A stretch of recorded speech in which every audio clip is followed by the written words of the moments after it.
messieurs, bonsoir et bienvenue à cette première émission de l'année 2013. Alors, permettez-moi, au nom de l'AC communautaire Abitibi-Ouest, au nom de Radium Multimédia et à mon nom personnel, de vous souhaiter une très, très bonne année 2013. Et la seule chose que nous pouvons souhaiter ces années-ci, c'est la santé à tout le monde. Du 25 au 27 janvier prochain se tiendra à la salle la 3e édition du championnat canadien de l'Est d'accélération sur neige. Alors, pour nous en parler, je reçois un des principaux organisateurs de cet événement, M. Daryl Geldart. M. Geldart, bonsoir. Bonsoir, M. Lacasse. Bonne année à vous aussi. À vous pareillement, M. Geldart. 3e édition, oui. Il me semble que le temps passe vite. Trop vite. Lui, il parle surtout de que le temps passe trop vite en termes de semaines probablement, mais nous autres, on parle d'années aussi en même temps parce que c'est la 3e édition. Il me semble qu'on vient juste de commencer à en parler de la première édition. Les temps passent vite. Ça passe vite, c'est sûr. Nous, en tout cas, le temps a toujours passé vite quand ça vient le temps d'organiser un événement comme ça. Oui, exactement. Si on parlait d'inscription, bon, c'est qu'on est au début janvier, il y a peut-être d'autres inscriptions à venir, il y en a qui sont entrées au moment où l'on se parle. On parle que en 2011, il y en avait eu 182, en 2012, 232. Vous en prévoyez combien pour 2013? Cette année, on espère, puis on s'attend qu'on va dépasser le 300 inscriptions. 300 inscriptions? Oui. C'est dans les visées du club? C'est dans les visées. Présentement, c'est dans les prévisions. Oui, ça devrait pogner le 300. Ça vient, je sais que l'an passé, on en a parlé, on va en reparler encore cette année. Ça vient de quel endroit, les compétiteurs? On a beaucoup d'ici de la région, mais on a beaucoup d'Ontario, nord-est de l'Ontario. Okay. On a quelques-uns de Gatineau, l'Outaouais. OK. Et puis, on a plusieurs cette année, on a 3 qui reviennent de l'an dernier, de la Saskatchewan. Ah, OK. Mais ils amènent leurs amis ce coup-ci. Ah. Sont plusieurs équipes, une douzaine d'équipes qui reviennent. OK. Donc, c'est donc dire que, et c'est le cas de le dire, ça fait boule de neige. Boule de neige, la qualité de nos pistes avec la dameuse qu'on a, oui. C'est beaucoup la raison pourquoi qu'on a tant de succès avec ça sur neige. C'est un peu ce qui fait dire à d'autres personnes, à d'autres compétiteurs qui sont venus dans la première édition. Il y en a que vous m'aviez dit, il y a certaines équipes qui sont venues comme inspecter. Ils sont venus comme voir ce qui se passait. Puis ils ont été très satisfaits des pistes et de tout ça. Ils sont revenus l'an dernier et reviennent encore cette année. On peut dire que dans cette compétition-là, on parle de pistes, on parle de toute l'organisation, du système de lumière, de départ, etc.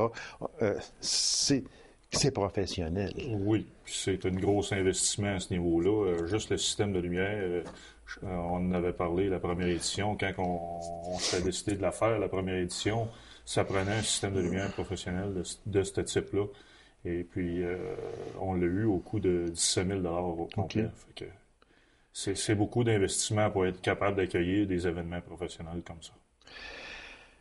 On parle de bourses. C'est sûr que, bon, là, il y a des bourses, que ces personnes-là ne viennent pas ici pour le plaisir. Bien, pour le plaisir, oui, c'est sûr, mais c'est garanti aussi qu'il y a des bourses qui peuvent varier de X montant à Y montant. Présentement, on redonne encore notre 10 000 en bourse garantie, comme on l'a fait les 2 premières années. OK.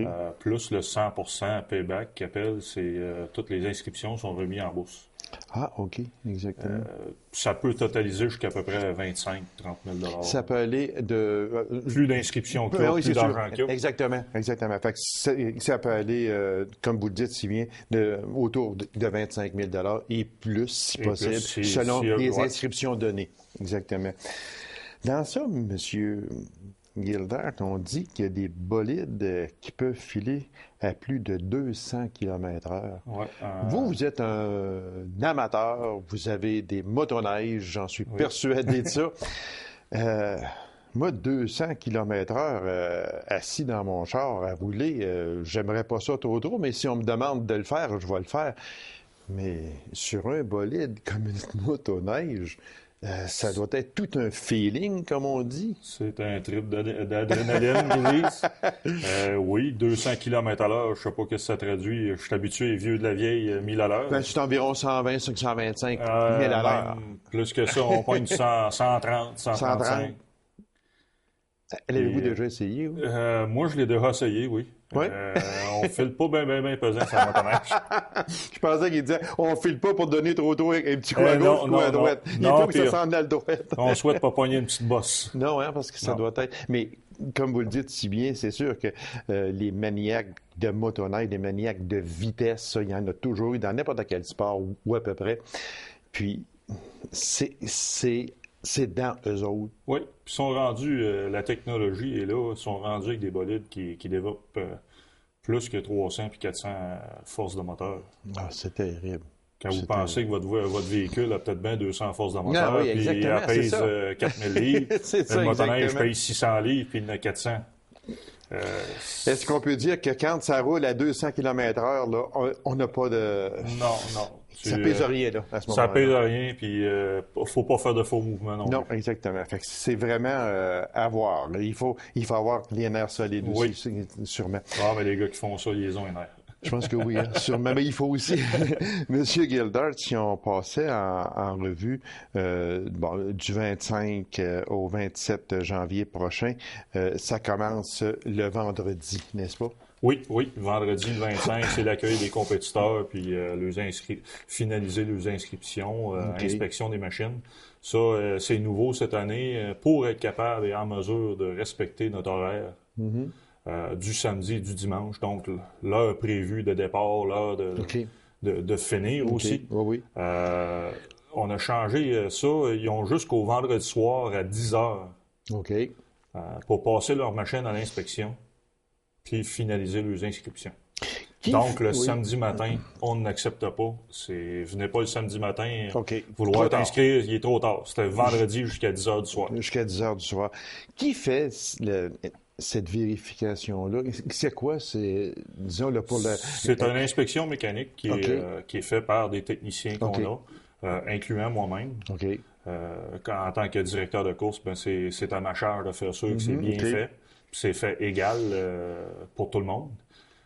Mais c'est ça, on vérifie l'alessage, la course, le diamètre des pistons, faire sûr que les gars ne trichent pas, mettre des pistons plus gros. Ouais. Ça, des petites affaires que dans certaines classes, t'as pas le droit. Dans d'autres classes, t'as le droit un peu.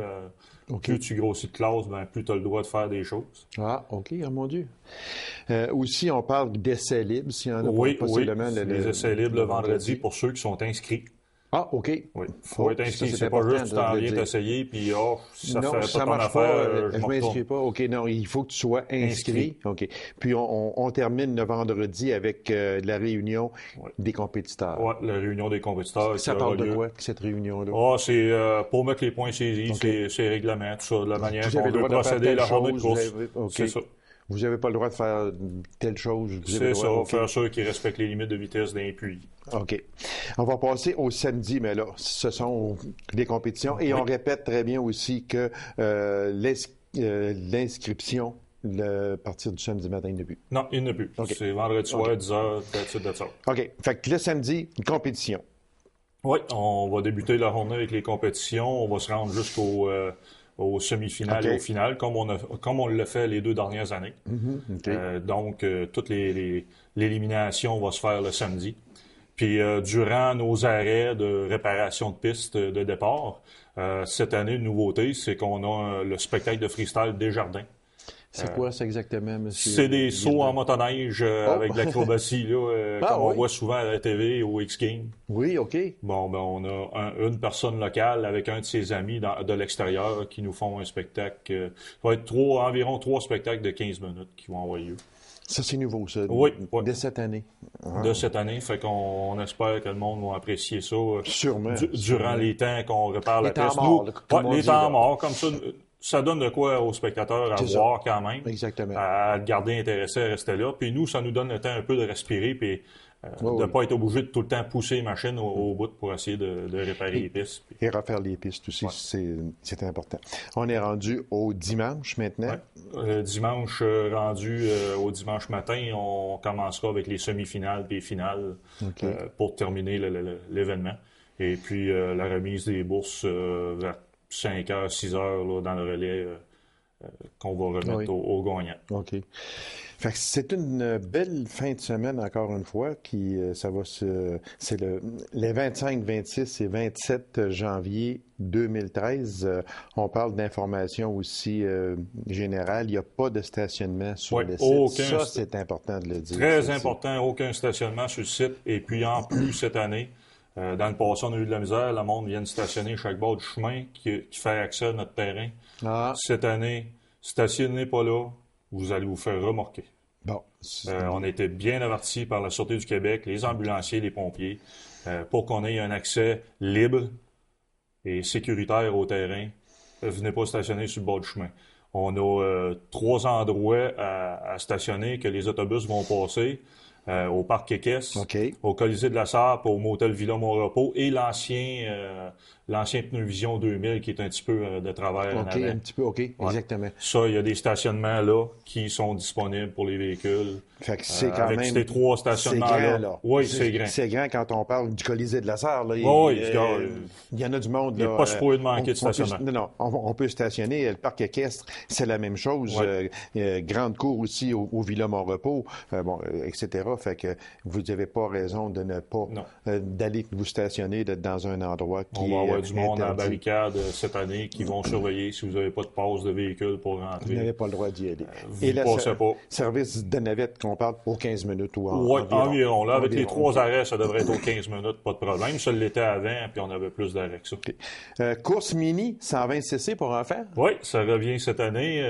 On a eu 4 compétiteurs l'année passée, et puis ils ont bien aimé ça, puis ils vont revenir encore cette année, puis on espère que ça va générer qu'il va en avoir un petit peu plus. Ça va grossir. Le monde a eu de l'air à apprécier. Le monde a bien aimé. Alors, on invite les gens. C'est à la Sarre les 25, 26, 27 janvier prochain pour le championnat canadien de l'Est d'accélération sur neige.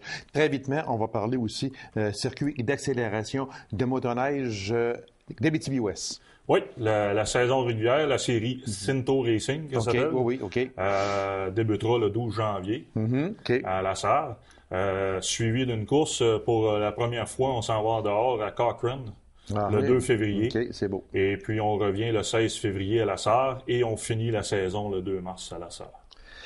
Alors, on parle d'inscription toujours de 9h à 11h30, le début des courses à midi 30. À midi 30. Puis l'inscription, ça se fait sur place la journée même. Et les classes, si on parlait très vitement, il reste à peine une minute environ. Oui, on a le stock amateur. Ça, c'est pour monsieur et madame tout le monde qui veut s'essayer. On le refait encore cette année. Après ça, on a le stock, l'Improve, le Pro Stock, l'Open Mode et la classe Pro Max. Encore une très, très belle saison pour le circuit d'accélération de motoneige d'Abitibi-Ouest. Monsieur Gildard, merci infiniment. On vous souhaite tout le succès possible parce qu'on sait... Puis, des bénévoles. S'il y en a qui veulent venir travailler bénévolement, vous en avez besoin. Les bénévoles, en saison régulière ou au championnat, c'est toujours les bienvenus. Vous pouvez nous contacter à info@camao.ca. Exactement. Ça va nous faire un grand plaisir de vous accueillir dans notre équipe. Puis, il y en a besoin, fait que ne vous gênez pas. Ce serait un très beau geste à poser. Monsieur Gildard, merci infiniment. Encore une fois, bon succès. Et n'oubliez pas, mesdames et messieurs, les 25, 26 et 27 janvier prochains, c'est le championnat canadien de l'Est d'accélération sur neige. Monsieur Gildard, merci beaucoup. Merci beaucoup à vous. Alors, mesdames et messieurs, courte pause, on vous revient immédiatement après. Restez avec nous.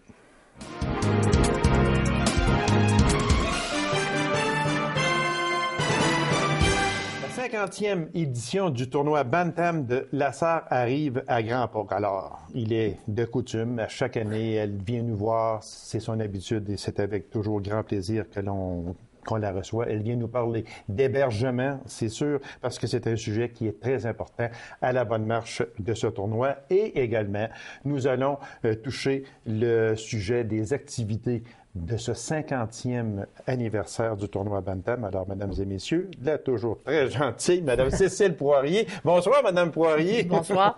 Merci d'avoir accepté cette invitation-là.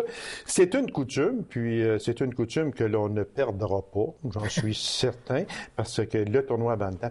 Mais quand on regarde ça, avant d'aller là, à l'hébergement, on va juste faire une petite parenthèse, mais quand on regarde ça, déjà 50 ans. Oui, je pense que c'est un chiffre magique pour un tournoi, considérant qu'on a toujours seulement eu une classe qui est la classe Bantam. Voilà. Effectivement, je pense que il n'y a pas beaucoup de tournois en région. C'est ça que je voulais m'emmener exactement. Combien peuvent se vanter d'avoir 50? Je pense qu'Amos nous suit. Le tournoi midget d'Amos est comme nous dans les rangs du 50e. Mais c'est sûr que c'est un beau chiffre. Mais je devrais vous dire que ma plus grande déception cette année est le nombre d'équipes participantes. Ah oui? Habituellement, on a toujours entre 32 et 36 équipes. Cette année, on va se retrouver avec un 50 ans de tournoi avec seulement 23 équipes chez nous. Fait qu'on trouve ça dommage, mais je pense qu'on va s'assurer de bien accueillir nos équipes. J'en suis persuadé, ça. Mais ça serait dû à quoi, Madame Poirier, de tomber quand même? C'est une dizaine d'équipes de moins, hein? Effectivement, c'est une diminution drastique. Par contre, je pense qu'on pouvait un peu la prévoir. Il y a eu une baisse d'inscription au niveau du hockey mineur. Avant, c'était les autres catégories qui avaient un peu plus de misère, qui avaient moins d'équipes à leur tournoi. Donc, ces jeunes-là sont rendus d'âge Bantam. Donc, on se retrouve chez nous avec 23 équipes. Et on remarque à notre tournoi, en tout cas depuis les 3 ou 4 dernières années, on a beaucoup de difficultés à faire venir des équipes de l'autre bord du parc, comme on dit. Oui, c'est ça. Le fameux parc de Vérandré, là, il se traverse bien pourtant. Hein? Il se traverse bien pour nous, mais pour les gens de là-bas, je pense que c'est un peu plus difficile. Et voilà, je pense que vous venez de mettre le doigt sur le bobo. Effectivement. Et ce que je devrais aussi dire, quand on parle d'hébergement, on sait qu'à la salle, il y a seulement 2 motels. Et la coutume, je pense, pour les gens, est que maintenant, ils veulent avoir les jeunes avec eux. Ah, OK. Donc, tu prends beaucoup plus de chambres. Au lieu de faire héberger les jeunes dans les familles, garde les jeunes au motel. Fait qu'avec le Villa Mon Repos, le bivouac, et on remplit toutes les pourvoiries qu'il y a moyen de remplir. Exactement, oui. Les chalets disponibles, on fait le tour, mais c'est sûr que ça nous limite au nombre d'équipes. Bah, je veux dire, c'est quand même, c'est regrettable, oui, mais seulement qu'il reste un fait pareil, que je sais que la SAR sait recevoir, puis il y aura pas, ça ne paraîtra pas du tout, là, dans le fait que vous êtes peut-être un peu déçus, parce qu'il faut le dire, là. Il faut le dire, je sais que vous n'avez pas peur des mots, c'est décevant un peu, surtout pour le 50e anniversaire, mais... Non, c'est sûr que, écoute, dès le départ, on était très déçus. Sauf qu'on veut pas enlever la qualité de notre tournoi. Non, ça, j'en suis persuadé. On va faire des pieds et des mains pour que les jeunes qui viennent chez nous se souviennent que c'était le 50 ans du tournoi Bantam de la SAR. On va mettre l'emphase là-dessus. Et c'est pour ça qu'on a fait plusieurs activités pour essayer d'avoir le plus de sous possible pour pouvoir se permettre de gâter les jeunes un peu plus. Exactement. Alors, on va aller avec l'hébergement, Madame Poirier, si vous me permettez. L'hébergement, c'est un des principaux dossiers de ce tournoi-là. Combien de jeunes à héberger? Ça prend combien de familles? Je devrais vous dire que cette année, nous devrions avoir à peu près 2 à 3 équipes maximum à héberger. Donc, on sait qu'en moyenne, on met 16 joueurs par équipe. Donc, ça prend, moi, je pense que ça va prendre à peu près entre 23 et 25 familles qui vont vouloir héberger. On parle d'une cinquantaine de joueurs, disons, puis c'est 2 par famille. C'est toujours 2 par famille. Okay. On demande aux instructeurs de les jumeler ensemble. OK? Et ce qu'on demande aux familles, je pense que c'est très important de le répéter, c'est le coucher et le déjeuner seulement. Les joueurs vont pas passer la journée dans les familles. Je pense que c'est la responsabilité des entraîneurs. Oui, ça, exactement. Ça, c'est important aussi de dire. Je sais qu'il y en a qui vont dire, il se répète, oui, mais on se répétera quand même jamais assez, parce qu'on sait que l'hébergement, c'est essentiel à la bonne marche de ce tournoi-là. Puis, les gens, peut-être qu'il y en a là, qui nous disent, mais moi, je serais intéressé à héberger des jeunes, mais là, j'ai pas envie qu'ils passent la grande journée chez nous, puis... ce n'est pas ça. Non, ce n'est pas ça. Et pour les familles, tu sais, souvent, ils disent, moi, j'ai juste une chambre avec un lit double. Moi, je pense qu'ils peuvent se permettre d'héberger. On ne matchera pas un gars et une fille dans la même équipe, dans une famille. Et je pense que même si on permettrait à 2 jeunes de coucher dans le même lit, dans un lit double, je pense que c'est très, très, très respectable. Oui, exactement. Donc, ce qu'on dit aux gens, n'hésitez pas. Et je pense que c'est une très belle expérience pour des jeunes aussi et pour les familles qui les reçoivent. Oui, parce que... Souvent, tu vas faire des contacts avec les gens et moi, je pense que c'est une belle opportunité et souvent, ce qu'on remarque quand des jeunes familles hébergent, le petit bonhomme ou la petite bonne femme est content d'avoir des plus grands pour jouer avec eux autres un petit peu quand les jeunes arrivent chez eux. La responsabilité des personnes qui hébergent, c'est quoi la responsabilité? Nous autres, ce qu'on dit, la responsabilité des personnes qui hébergent, OK, c'est le coucher, le déjeuner seulement. On leur laisse un numéro de téléphone qui est un cellulaire qui est ouvert 24 heures sur 24, que s'ils ont des problèmes avec le jeune ou le jeune n'est pas arrivé, parce que c'est déjà arrivé dans des années. Ça peut arriver. Ils nous contactent et c'est à nous de prendre les jeunes en main. Ou si on a des difficultés avec ces jeunes-là, on va les sortir des familles. Tu sais, on veut pas que les familles vivent des mauvaises expériences. On est là pour les aider, mais il faut que les gens nous le disent. Tu sais, si les gens vivent des mauvaises expériences et on ne le sait pas, on ne pourra pas régler le tir. Et nous, quand les jeunes sont hébergés, on demande que les instructeurs, exemple, il n'y a pas un instructeur de Val-d'Or qui va laisser son équipe ici puis que lui va aller coucher à Val-d'Or. Moi, quand j'héberge l'équipe, j'ai besoin des responsables d'équipe. Des responsables. Vous savez où ils sont, si oui, vous avez affaire je sais aux autres. où ils sont et dès le départ, on les avise que si on a des problèmes dans les familles où les jeunes sont, on ramasse les jeunes, on retourne leur porter à eux parce que c'est leur responsabilité. C'est leur responsabilité. Oui. Parce qu'il y a des responsabilités envers la famille qui héberge, mais il y a des responsabilités très grandes aussi envers les instructeurs et les personnes qui accompagnent ces jeunes. Effectivement, parce que c'est leurs jeunes à eux. Nous, on leur donne le service de les héberger parce qu'on considère qu'on n'a pas beaucoup de motels et on veut avoir le plus d'équipes possible. Et je pense que ça fait vivre une belle expérience, mais la responsabilité du jeune est vraiment à l'équipe.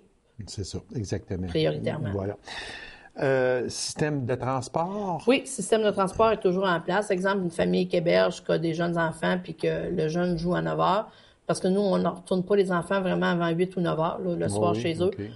Oui, il y a un service de transport qui fait qu'on peut aller les porter. OK. Il n'y a pas de problème. Ou aller les chercher. Écoute, le numéro au Colisée est disponible toute la journée. Il y a toujours du monde là. Sûrement. Fait qu'on répond et on y va. Fait que ça, Mme Poirier, ça veut dire qu'une personne qui héberge peut aussi vous dire, ben moi, là, le jeune, je vais aller le mener au Colisée, puis il va m'appeler ou quelque chose, puis j'irai le chercher. Je m'en occupe. Oui, ça, il n'y a pas de problème. Un parent qui veut... Puis c'est la même chose pour la personne qui dit, ben moi, je peux héberger, mais je n'ai pas d'auto, je ne pourrais pas aller conduire le jeune et le ramener. C'est pas un problème non plus. C'est pas un problème, on s'en occupe. Vous êtes ouvert à tout. Tout.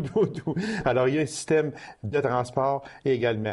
On l'a dit tantôt, on leur fournit le déjeuner. Oui, on demande aux familles le déjeuner seulement. Le dîner et le souper, le joueur le fait en équipe. OK. Est-ce qu'il y a une date limite pour demander, pour héberger? Moi, je vous dirais, c'est sûr que le plus tôt possible va être le mieux parce qu'on va combler tout ce qu'on a. On ferme le dossier après. On ferme le dossier, c'est fini. Parce que vous en avez assez de dossiers. Oui, on va fermer le dossier, c'est fini. Mais c'est sûr que, écoute, on prend les normes, mais notre responsable d'hébergement devrait contacter les jeunes du hockey mineur. OK, pour faire une première sélection, à savoir qui est disponible pour héberger au bout. Madame Poirier, ceux qui voudraient héberger, puis qui nous prennent, puis qui disent « Moi, je serais intéressé », ils ont à faire quoi? Et moi, je pense que le plus simple, on va les faire appeler au Colisée de la Serre au 819-333-2291. Je vais donner mon poste qui est le 251. Si je suis pas dans mon bureau, j'ai une boîte vocale. Elle a une boîte vocale. Moi, je sais qu'elle a une boîte vocale. J'ai une boîte vocale. Parce qu'elle est très occupée. Laissez votre nom et votre numéro de téléphone et la responsable de l'hébergement, qui est Sylvie Bordelot, va vous rappeler. Les dates du tournoi, Madame Poirier? C'est du 7 au 10 février. 7 au 10 février. Les endroits sont l'aréna de la Sarre, on va aller au pavillon des sports de Dupuis et on va aller à l'aréna Rogatien-Vachon de Palmarol. Il y a encore cette année les fameux laissez-passer qui sont de très beaux porte-clés, comme à chaque année, j'en suis persuadé. Oui, c'est des porte-clés. Il y en a, tous les joueurs du hockey mineur en ont en leur possession à vendre. On en a aussi au Colisée de la Sarre, il n'y a pas de problème. En pré-vente, avec les joueurs, ils sont à 10 $. Par contre, à partir à la porte, ils vont tomber à 15 $. C'est vraiment pas cher. Puis ça, on le dit à chaque année, 10 pour participer. Et ça, c'est dans les 3 arénas, là. Oui, ça, c'est dans les 3 arénas. Les finales sont incluses. Par aréna, là. Non, partout avec incluant les finales oui. aussi. Ils payent 10 Non, franchement. c'est pour ça qu'on encourage les gens à venir se le procurer le plus rapidement possible. Porte-clés aussi. Oui, cette année, écoute, il est pas en métal. D'ailleurs, j'en ai pas amené un, j'aurais pu vous le montrer. Mais cette année, il est à l'effigie de notre 50e anniversaire. Donc, il est beau. Il est en... J'en suis persuadé. Madame Poirier, c'est sûr que le 50e anniversaire, il va y avoir certainement quelques invités spéciaux. Je ne suis pas dans le secret des dieux, mais elle m'en a dit un peu. Mais là, on va la laisser faire. On va la laisser aller avec les activités spéciales. C'est ça. La première activité qui va avoir lieu samedi le 26 janvier. C'est un souper-conférence qui est organisé avec le conférencier Dave Morissette, notre fameux joueur de hockey qui vient à la salle. L'animateur du match. L'animateur du match et qui est à Salut Bonjour le matin aussi. Oui, aussi, exactement. Donc, Dave Morissette va arriver en fin d'avant-midi. Ce qu'on a obtenu, parce que je trouvais important que le tournoi Bantam, ça s'adresse principalement à des jeunes de hockey. Okay. Donc, dans l'après-midi, il va y avoir une conférence gratuite pour tous les joueurs de hockey que Dave va faire à la salle des Jardins. OK. Parce que le souper-conférence, on sait qu'il faut comme s'autofinancer aussi un peu à travers tout oui, ça. Oui, c'est sûr. Le souper-conférence va coûter 60 $. Fait qu'on savait que les jeunes ne pouvaient pas nécessairement se payer ce montant-là. Fait qu'il y a un souper-conférence qui a lieu au Centre de formation professionnelle. Donc, on s'attend de bien manger et de bien boire avec Dave Morissette qui va être conférencier. Et puis, il y a autre chose aussi. Là, vous avez dit que vous mettiez l'emphase sur le 50e anniversaire. Il y a sûrement d'autres activités aussi. Oui, juste pour finir avec Dave Morissette, les gens qui veulent se procurer des billets, vous appelez, vous rendez au Colisée, c'est nous qui avons les billets à notre possession. Donc, on va les vendre au coût de 60 $ chacun. Et la fin de semaine du tournoi Bantam, effectivement, on a une autre activité très spéciale. Cette année, au lieu d'avoir un président d'honneur, nous avons décidé, on passe en grand. On disait qu'un tournoi, c'était souvent une activité familiale où on retrouvait beaucoup les parents qui accompagnaient les jeunes. Fait que cette année, on a décidé de prendre la famille Lemieux comme famille d'honneur du 50e du tournoi Bantam parce que Jocelyn Lemieux, Claude Lemieux ont joué tous les deux au tournoi national Bantam. Ils ont joué tous les deux pour les Canadiens de Montréal également. Et ils sont natifs de Mont-Laurier, les deux. Exactement. Et Mont-Laurier a été plusieurs années à venir chez nous. C'est vrai, oui, c'est vrai. Donc, on a rencontré la famille Lemieux parce qu'ils sont venus lors du match des anciens Canadiens. Des anciens Canadiens. On a eu chez nous le 30 novembre. Oui. Donc, ils sont venus chez nous, ils sont très enthousiasmés, ils vont se déplacer dans les arénas et ils vont être avec nous toute la fin de semaine. Fait que ça, c'est vraiment un plus. Claude va descendre en avion, lui, parce qu'il reste plus loin maintenant. Oui, il est un petit peu plus loin. Et Jocelyn va s'en venir avec son père et sa mère. Fait que... Et puis, Mme Poirier m'a fait le grand honneur de recevoir la famille Lemieux. Alors, j'aurai comme invité un peu plus tard au mois de janvier Monsieur et Mme Lemieux dans la première partie d'entrevue et j'aurai Jocelyn et Claude Lemieux aussi en deuxième partie. On a plusieurs questions à lui poser. Alors, en terminant, Mme Poirier, hébergement, ceux qui veulent le faire, c'est 333-2291, poste 251. Oui.